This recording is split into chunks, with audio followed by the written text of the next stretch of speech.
नमस्कार दोस्तों। कहानियों की श्रृंखला में आज हम मुंशी प्रेमचंद द्वारा लिखित कहानी सदगति सुनेंगे। दोस्तों, अगर आपको मेरा चैनल पसंद आता है तो मेरे चैनल को सब्सक्राइब, लाइक और शेयर कीजिए। तो आइए सुनते हैं सदगति। दुखी चमार द्वार पर झाड़ू लगा रहा था और उसकी पत्नी झुरिया घर को गोबर से लीप रही थी। दोनों अपने अपने काम से फुर्सत पा चुके थे। तो चमारिन ने कहा, तो जाके पंडित बाबा से कह आओ ना, ऐसा ना हो कहीं चले जाएं। दुखी, हाँ जाता हूँ, लेकिन यह तो सोच बैठेंगे किस चीज पर। झुरिया, कहीं से खटिया न मिल जाएगी, ठकुराने से मांग लाना। दुखी, तू तो कभी कभी ऐसी बात कह देती है कि देह जल जाती है। ठकुराने वाले मुझे खटिया देंगे? आग तक तो घर से निकलती नहीं, खटिया देंगे। कैथाने में जाकर लोटा पानी मांगू तो न मिले, भला खटिया कौन देगा? हमारे उपले सेठे भूसा लकड़ी थोड़े ही हैं कि जो चाहे उठा ले जाए। ले अपनी खटोली धोकर रख दे, गर्मी के तो दिन हैं, उनके आते आते सूख जाएगी। झुरिया, वह तुम्हारी खटोली पर बैठेंगे नहीं, देखते नहीं कितने नेम धर्म से रहते हैं। दुखी ने जरा चिंतित होकर कहा, हाँ यह बात तो है, महुए के पत्ते तोड़कर एक पत्तल बना लो तो ठीक हो जाए। पत्तल में बड़े बड़े आदमी खाते हैं, वह पवित्र हैं, ला दो डंडा, पत्ते तोड़ डालो। झुरिया, पत्तल मैं बना लूंगी, तुम जाओ, लेकिन हाँ उन्हें सीधा भी हो तो देना होगा, अपनी थाली में रख दूं। दुखी, कहीं ऐसा गजब न करना, नहीं तो सीधा भी जाए और थाली भी फूटे। बाबा थाली उठाकर पटक देंगे, उनको बड़ी जल्द क्रोध आ जाता है। क्रोध में पंडिताइन तक को छोड़ते नहीं।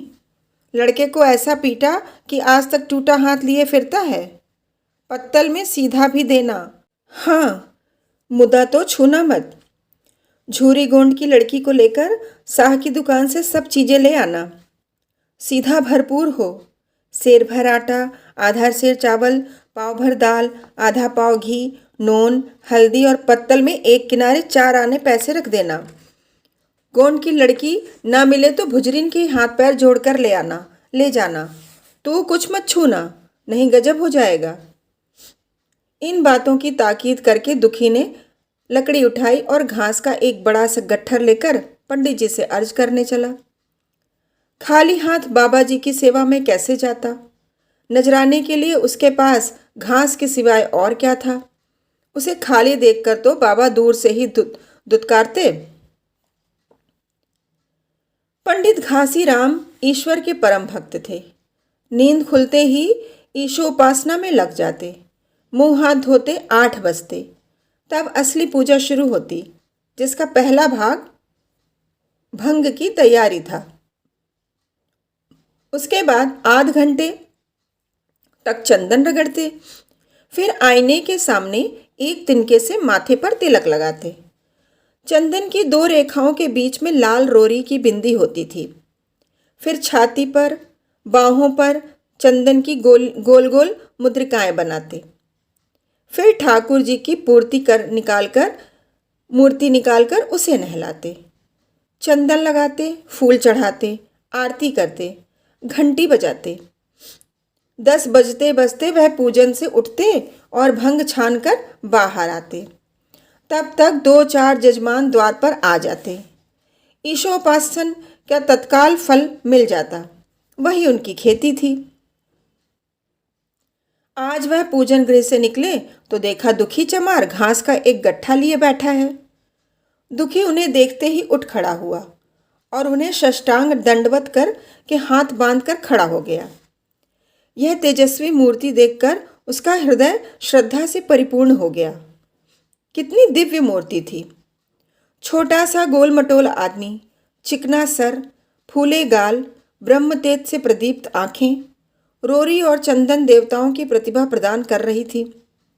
दुखी को देखकर श्रीमुख से बोले, आज कैसे चला रे दुखिया? दुखी ने सिर झुका कर कहा, बिटिया की सगाई कर रहा हूँ महाराज, कुछ साइत सगुन विचारना है, कब मर्जी होगी?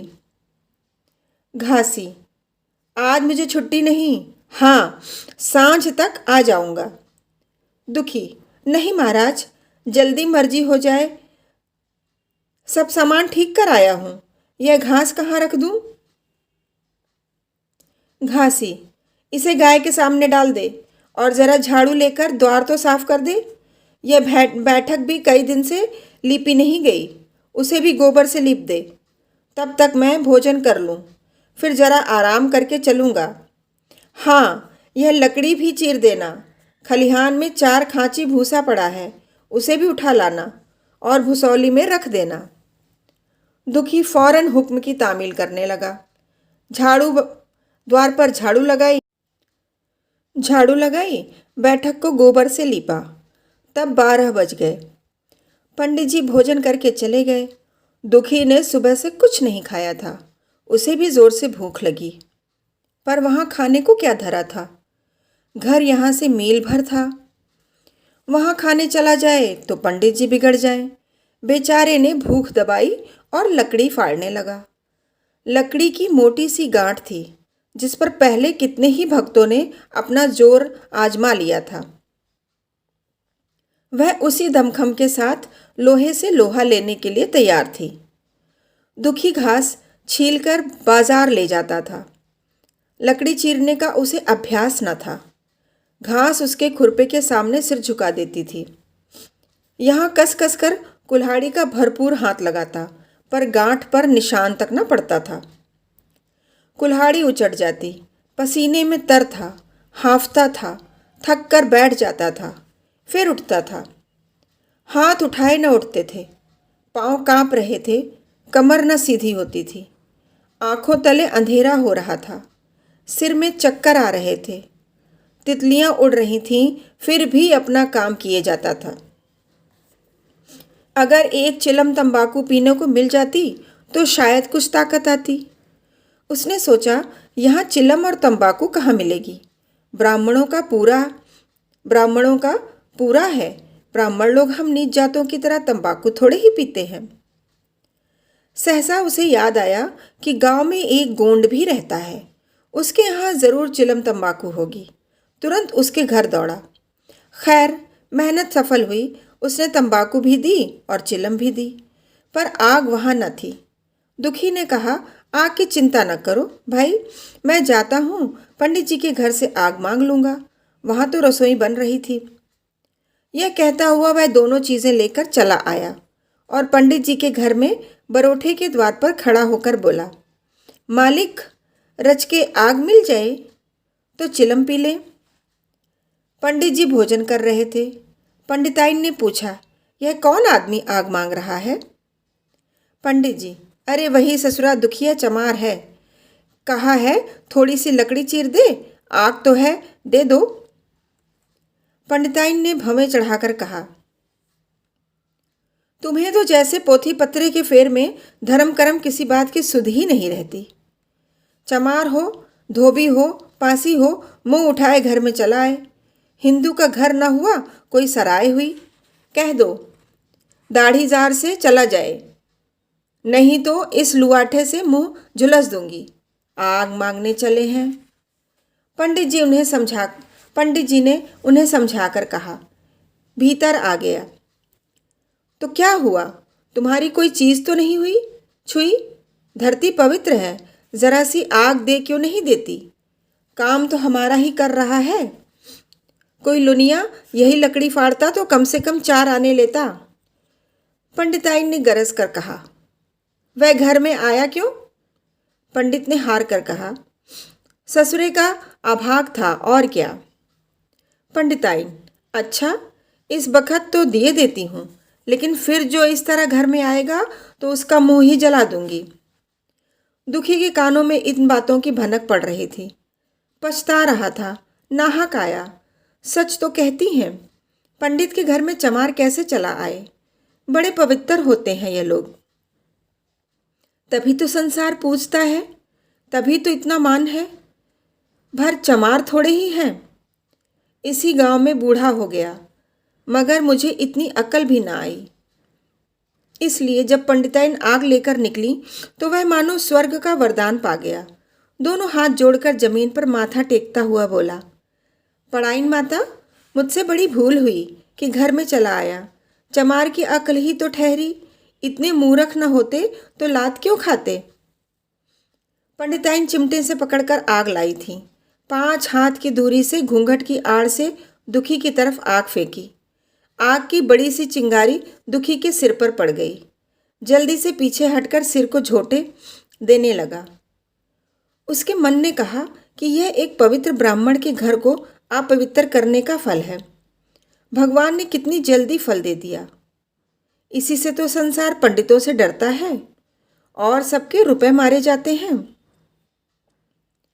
ब्राह्मण के रुपए भला कोई मार तो ले, घर भर का सत्यानाश हो जाए। पांव गल गल कर गिरने लगे। बाहर आकर उसने चिलम पी और फिर कुल्हाड़ी लेकर जुट गया। खटखट की आवाज़ें आने लगीं। उस पर आग पड़ गई तो पंडिताइन को उस पर कुछ दया आ गई। पंडित जी भोजन करके उठे तो बोली, इस चमरवा को भी कुछ खाने को दे दो, बेचारा कब से काम कर रहा है, भूखा होगा। पंडित जी ने इस प्रस्ताव को व्यवहारिक क्षेत्र से दूर समझकर पूछा, रोटियां हैं? पंडिताइन, 2-4 बच जाएंगी। पंडित, 2-4 रोटियों में क्या होगा, चमार है, कम से कम सेर भर चढ़ा जाएगा। पंडिताइन कानों पर हाथ रखकर बोली, अरे बाप रे, शेर भर? तो फिर रहने दो। पंडित जी ने अब शेर बनकर कहा, कुछ भूसी चोकर हो तो आटे में मिलाकर दो ठो लिट्ठी ठोक दो, साले का पेट भर जाएगा। पतली रोटियों से इन नीचों का पेट नहीं भरता, इन्हें तो ज्वार का लिट्ठा चाहिए। पंडिताइन ने कहा, अब जाने भी दो, धूप में कौन मरे। दुखी ने चिलम पीकर फिर कुल्हाड़ी संभाली। दम लेने से जरा हाथों में ताकत आ गई थी। कोई आध घंटे तक फिर कुल्हाड़ी चलाता रहा। फिर से बेदम होकर वहीं सिर पकड़कर बैठ गया। इतने में वही गोंड आ गया। बोला, क्यों जान देते हो बूढ़े दादा, तुम्हारे फाड़े यह गांठ न फटेगी, नाहक हलकान होते हो। दुखी ने माथे का पसीना पोंछकर कहा, अभी गाड़ी भर भूसा ढोना है भाई। गोंड, कुछ खाने को मिला कि काम ही कराना जानते हैं, जाके मांगते क्यों नहीं। दुखी, कैसी बात करते हो, चिखूरी, ब्राह्मण की रोटी हमको पचेगी। गोंड, पचने को पच जाएगी, पहले मिले तो। मूछों पर ताव देकर भोजन किया और आराम से सोए। तुम्हें लकड़ी फाड़ने का हुक्म लगा दिया। जमींदार भी कुछ खाने को देता है, हाकिम भी बेगार लेता है तो थोड़ी बहुत मजूरी देता है। यह उनसे भी बढ़ गए, उस पर धर्मात्मा बनते हैं। दुखी, धीरे धीरे बोलो भाई, कहीं सुन लें तो आफत आ जाए। यह कहकर दुखी फिर संभल पड़ा और कुल्हाड़ी की चोट मारने लगा। चिखुरी को उस पर दया आई। आकर कुल्हाड़ी उसके हाथ से छीन ली और कोई आध घंटे खूब कस कर कुल्हाड़ी चलाई, पर गांठ में एक दरार भी न पड़ी। तब उसने कुल्हाड़ी फेंक दी और यह कहकर चला गया, तुम्हारे फाड़े यह न फटेगी, जान भले निकल जाए। दुखी सोचने लगा, बाबा ने यह गांठ कहाँ रख छोड़ी थी कि फाड़े नहीं फटती, कहीं दरार तक तो नहीं पड़ती। मैं कब से इसे चीरता रहूँगा। अभी घर पर 100 काम पड़े हैं।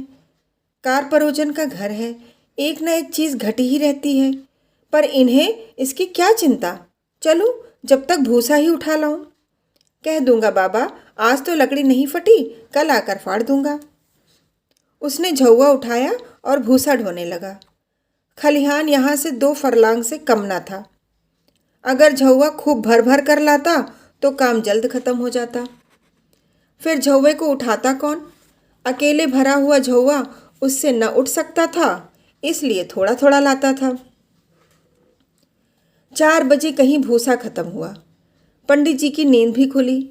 मुंह हाथ धोया, पान खाया और बाहर निकले। देखा तो दुखी झौवा सिर पर रखे सो रहा है। जोर से बोले, अरे दुखिया, तू सो रहा है? लकड़ी तो अभी ज्यों की त्यों पड़ी हुई है। इतनी देर तू करता क्या रहा? मुट्ठी भर भूसा ढोने से मैं सांझ कर दी। उस पर सो रहा है। उठा ले कुल्हाड़ी और लकड़ी फाड़ डाल। तुझसे जरा सी लकड़ी नहीं फटती। फिर साइत भी वैसी ही निकलेगी। मुझे दोष मत देना। इसी से कहा कि नीचे के घर में खाने को हुआ और उसकी आंखें बदली। दुखी ने फिर कुल्हाड़ी उठाई। जो बातें पहले से सोच रखी थी वह सब भूल गई। पेट पीठ में धंसा जाता था। आज सवेरे जलपान तक न किया था। अवकाश ही न मिला। उठना भी पहाड़ मालूम होता था। जी डूबा जाता था। फिर दिल को समझाकर उठा। पंडित हैं, कहीं शायद ठीक न विचारें तो फिर सत्यानाश ही हो जाए। जब ही तो संसार में इतना मान है। साइत ही का तो सब खेल है, जिसे चाहे बिगाड़ दे। पंडित जी गांठ के पास आकर खड़े हो गए और बढ़ावा देने लगे। हाँ, मार कस के, और मार, कस के मार, अब जोर से मार। तेरे हाथ में तो जैसे दम ही नहीं है। लगा कस के। खड़ा सोचने क्या लगता है। हाँ, बस फटा ही चाहती है, दे उसी दरार में। दुखी अपने होश में न था। न जाने कौन सी गुप्त शक्ति उसके हाथों को चला रही थी। वह थकान, भूख, कमजोरी सब मानो भाग गई। उसे अपने बाहुबल पर स्वयं आश्चर्य हो रहा था। एक एक चोट वज्र की तरह पड़ती थी। आध घंटे तक वह इसी उन्माद की दशा में हाथ चलाता रहा, यहाँ तक कि लकड़ी बीच से फट गई और दुखी के हाथ से कुल्हाड़ी छूटकर गिर पड़ी। इसके साथ वह भी चक्कर खाकर गिर पड़ा। भूखा, प्यासा, थका हुआ शरीर जवाब दे गया। पंडित जी ने पुकारा, उठ के 2-4 हाथ और लगा दे, पतली पतली चैलियाँ हो जाएं। दुखी न उठा। पंडित जी ने अब उसे दिक्क करना उचित न समझा। भीतर जाकर बूटी छानी, शौच गए, स्नान किया और पंडिताई बाना पहनकर बाहर निकले। दुखी अभी तक वहीं पड़ा हुआ था। जोर से पुकारा, अरे क्या पड़े ही रहोगे? दुखी, चलो तुम्हारे घर चल रहा हूँ। सब सामान ठीक ठाक है ना? दुखी फिर भी न उठा। अब पंडित जी को कुछ शंका हुई। पास जाकर देखा तो दुखी अकड़ा पड़ा हुआ था। बदहवास होकर भागे और पंडिताइन से बोले, दुखिया तो जैसे मर गया। पंडिताइन हकबकाकर बोली, वह तो अभी लकड़ी चीर रहा था ना? पंडित, हाँ, लकड़ी चीरते चीरते मर गया, अब क्या होगा? पंडिताइन ने शांत होकर कहा, होगा क्या? चमरौने में कहला भेजो, मुर्दा उठा ले जाएं। एक क्षण में गांव भर में खबर हो गई। पूरे में ब्राह्मणों की ही बस्ती थी। केवल एक घर गोंड का था। लोगों ने इधर का रास्ता छोड़ दिया। कुएं का रास्ता उधर ही से था। पानी कैसे भरा जाए? चमार की लाश के पास से होकर पानी भरने कौन जाए? एक बुढ़िया ने पंडित जी से कहा, अब मुर्दा फिकवाते क्यों नहीं? कोई गांव में पानी पिएगा या नहीं?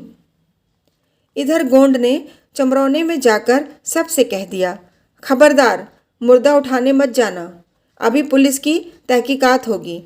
दिल लगी है कि एक गरीब की जान ले ली। पंडित जी होंगे तो अपने घर के होंगे, लाश उठाओगे तो तुम भी पकड़े जाओगे। इसके बाद ही पंडित जी पहुँचे, पर चमरौने का कोई आदमी लाश उठा लाने को तैयार न हुआ।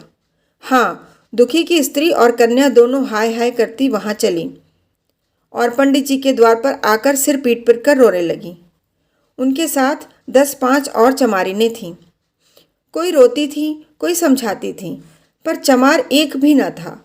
पंडित जी ने चमारों को बहुत धमकाया, समझाया, मिन्नत की, पर चमारों के दिल पर पुलिस का रोब छाया हुआ था। एक भी न मिनका। आखिर निराश होकर लौट आए। आधी रात तक रोना पीटना जारी रहा।